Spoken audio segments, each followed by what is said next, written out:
Ертеде, ешкі құйрығы келтеде.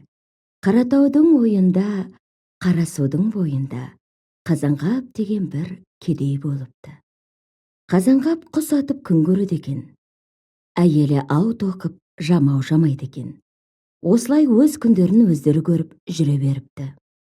Күндерде бір күн Қазанғаптың әйелі жүкті болыпты.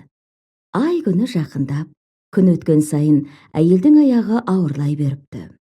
9 ай 9 күн болғанда әйелі толғатып босаныпты. Торсық шекке әппақ ұл тауыпты. Атанасы қуанып, төбелері көкке жетіпті. Баласына Кендебай деп ат қойыпты. Кендебай ай сайын емес, күн сайын өсіпті. 6 күнде күліпті, 60 күнде жүріпті. 6 жылда жігіт болыпты. Сондай күшті болыпты. Алысқанын алып ұра беріпті, күрескенін жыға беріпті. Шыңырау құдыққа құлаған атандарды жалғыз тартып шығара беріпті. Аң аулап, әкесіне жәрдемдесіпті. Бара-бара құлан алыпты, Құралайдың көзінен тегізген мерген болыпты. Арқар мен киікті, құлан мен маралды мая-мая ғып үйіп тастапты. Қарасудың бойындағы қара үйлі кедейлер қарық болыпты да қалыпты. Күндерде бір күн Кендебай аң аулап жүрсе, Қаратаудың ойында, терең құздың бойында, арыстандай көкжал бөрі бір буаз биені жаңа ғана жарып жегел жатыр екен. Кендебай жүгіріп барып, көкжалды құйрығынан ұстап алып, бұлғап лақтырып кеп жіберіпті. Қасқыр арс етіп, аузын қисаңдатып, өліпті де қалыпты. Кендебай қасқырдың терісін сойып алып, биенің қасына келсе, бие жан таласып өлгелі жатыр екен. Кендебай алмас қанжарымен биенің қарнын жарып жіберіп, құлынын суырып алыпты.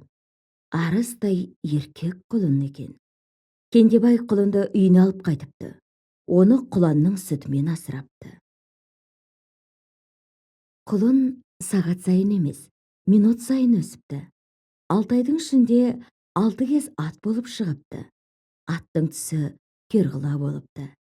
Кендебай керғыланы үйретіп мініп, түн қатып жүріп, аң аулапты.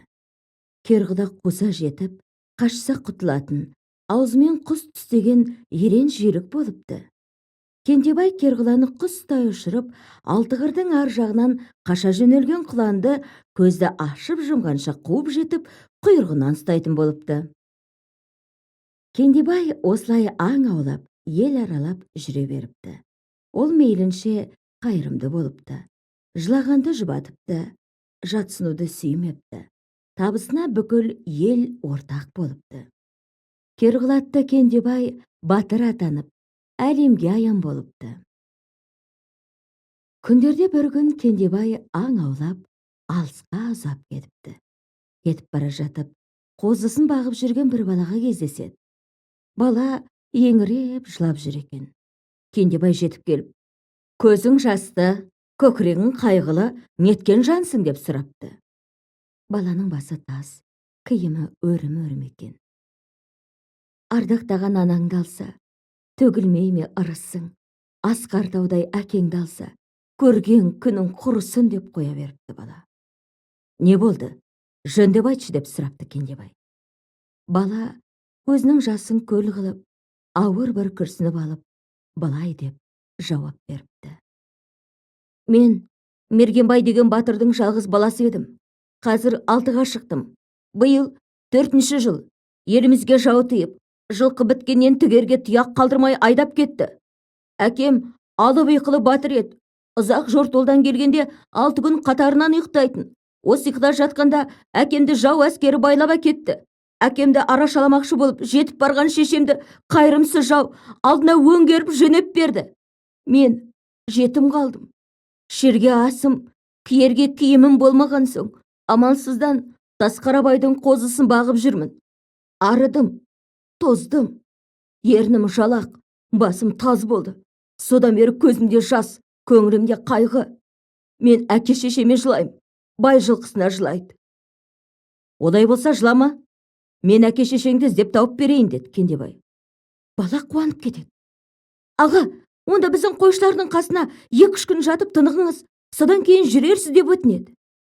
Кендебай мақұл деп қойшылардың қасына барып түседі. Атып алған құландарын асып тамақ пісіреді. Кешке басқа қойшылар да келеді де, манағы бала қойшы келмейді. Әрі күтеді, бері күтеді. Кендебайдың көзі ұйқыға бара бергенде уһлеп ахлап қойшы келеді.